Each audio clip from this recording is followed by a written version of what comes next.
Assalamualaikum warahmatullahi wabarakatuh. Perkenalkan, nama saya Yuda Krisna dengan NIM 0302 1281 924024. Saya berasal dari Teknik Pertambangan Universitas Sriwijaya angkatan 2019. Saya membuat video ini dengan judul metode geomagnetik yang merupakan salah satu metode dari geofisika sebagai salah satu syarat UAS mata kuliah geofisika tambang.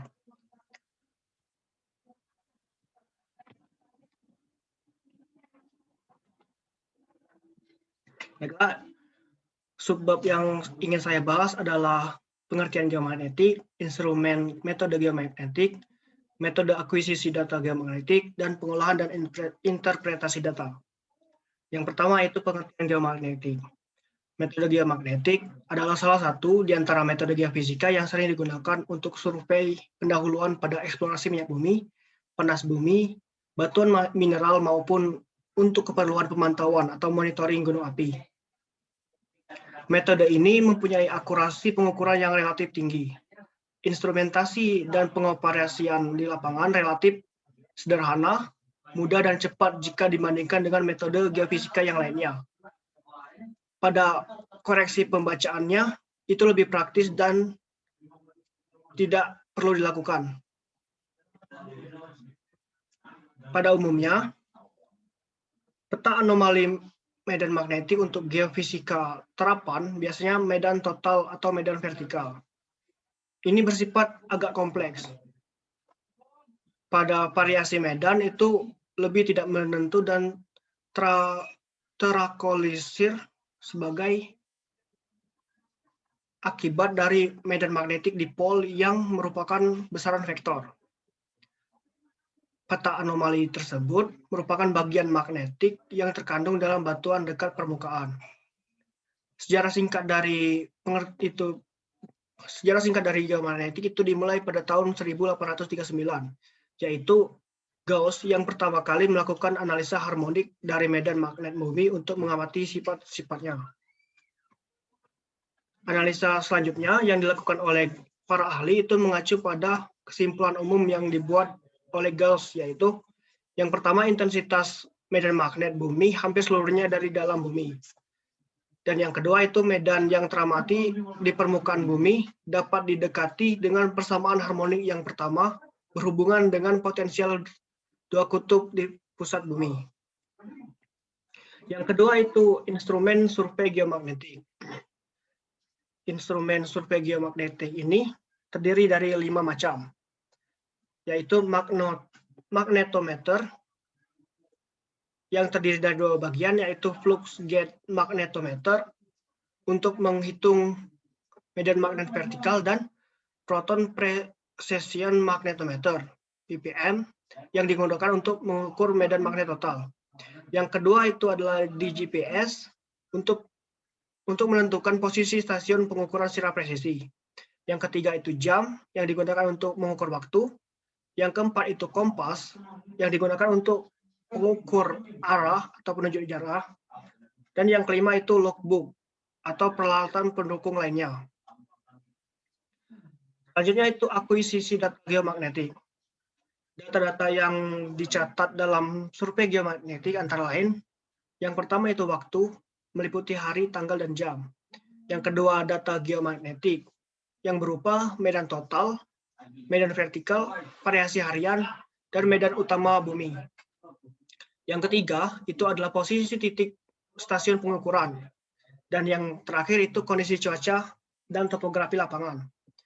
Pengumpulan data ini sendiri bergantung pada target dan kondisi lapangan. Pengukuran dengan target lokal biasanya dilakukan untuk daerah survei yang tidak terlalu luas, dengan spasi 50-500 meter. Sedang untuk target regional itu mencakup daerah yang lebih luas dengan spasi 1-5 km. Selanjutnya itu adalah pengolahan data. Metode pengolahan data anomali geomagnetik itu secara garis besar adalah sebagai berikut. Yang pertama dari pengukuran lapangan, itu akan diperoleh data intensitas medan magnet total atau vertikal dan horizontal, yaitu dari pengukuran ppm dan flux gauge magnetometer yang telah dijelaskan sebelumnya. Data-data tersebut merupakan harga terbaik dari 5 kali pengukuran di setiap titik pengukuran. Dengan mengoreksi dengan data medan magnet utama bumi, contohnya itu untuk Pulau Jawa diasumsikan besarnya 45.300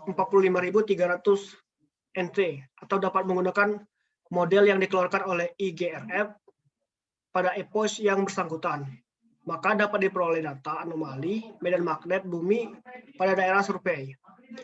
Selanjutnya, data anomali ini diolah, misalnya dengan filtering untuk dilakukan penafsiran atau interpretasi data, misalnya dengan pemodelan untuk mendapatkan struktur batuan di bawah permukaan bumi. Selanjutnya adalah interpretasi data. Penafsiran data ini dilakukan dengan cara kualitatif maupun kuantitatif. Untuk pengukuran secara kualitatif, analisa dilakukan dengan peta kontur anomali medan magnet total dan vertikal. Hasil yang diperoleh adalah hasil lokasi benda penyebab anomali berdasarkan closure kontur. Sedangkan untuk penafsiran kuantitatif dilakukan dengan dua metode, yaitu yang pertama adalah metode langsung dan kedua metode tidak langsung. Metode langsung ini sendiri dilakukan dengan menggunakan kurva karakteristik pada penampang kontur anomali magnetik. Hasil yang diperoleh adalah perkiraan kasar, kedalaman, tebal, dan kemiringan benda penyebab anomali. Pada metode tidak langsung ini, yaitu caranya dengan mencocokkan kurva anomali lapangan dengan kurva model yang dilakukan secara iteratif atau trial dan error. Pengolahan dan penafsiran data dilakukan dengan bantuan software yang tersedia, misalnya Mapology, Map2DC, atau yang lainnya. Selanjutnya saya akan menjelaskan sifat kemagnetan batuan. Sifat kemagnetan batuan itu dibagi menjadi 5 macam. Yang pertama adalah diamagnetik. Pada diamagnetik itu, batuan diamagnetik ini mempunyai harga susceptibilitas K negatif, sehingga intensitas imbasan dalam batuan atau mineral tersebut mengarah berlawanan dengan medan magnet. Contoh dari batuan diamagnetik antara lain marmer, bismut, dan kuarsa. Yang kedua adalah sifat paramagnetik. Batuan atau mineral paramagnetik ini mempunyai kerentanan medan magnet dan akan mengecil sesuai dengan menurunnya suhu. Sifat-sifat paramagnetik akan timbul bila atom atau molekul suatu batuan memiliki momen magnet pada waktu yang tidak terdapat medan luar dan interaksi antara atom lemah. Contoh dari batuan paramagnetik antara lain pyroxene, olivine, garnet, dan biotin. Yang ketiga itu sifat ferromagnetik. Pada ferromagnetik, atom-atom dalam bahan ferromagnetik memiliki momen magnet dan interaksi antara atom-atom tetangganya yang begitu kuat, sehingga momen semua atom dalam suatu daerah itu mengarah sesuai dengan arah medan magnet luar yang diimbaskan. Contoh batuan dari ferromagnetik adalah besi, kobalt, dan nikel. Yang keempat adalah ferimagnetik. Pada batuan ferimagnetik itu bahan-bahan dikatakan ferimagnetik bila momen magnet pada daerah magnet saling berlawanan arah terhadap satu dan yang lainnya. Contoh dari ferimagnetik adalah titanium. Yang terakhir itu antiferromagnetik.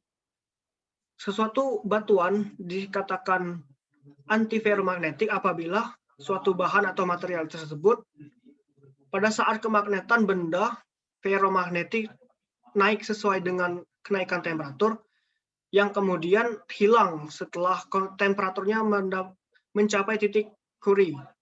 Contohnya adalah hematit. Baiklah, saya rasa cukup sekian yang dapat saya sampaikan pada presentasi kali ini. Atas kekurangan dan kesalahan kata saya mohon maaf. Kepada dosen pembimbing saya ucapkan terima kasih. Saya akhiri. Wabillahi taufiq wal hidayah. Wassalamualaikum warahmatullahi wabarakatuh.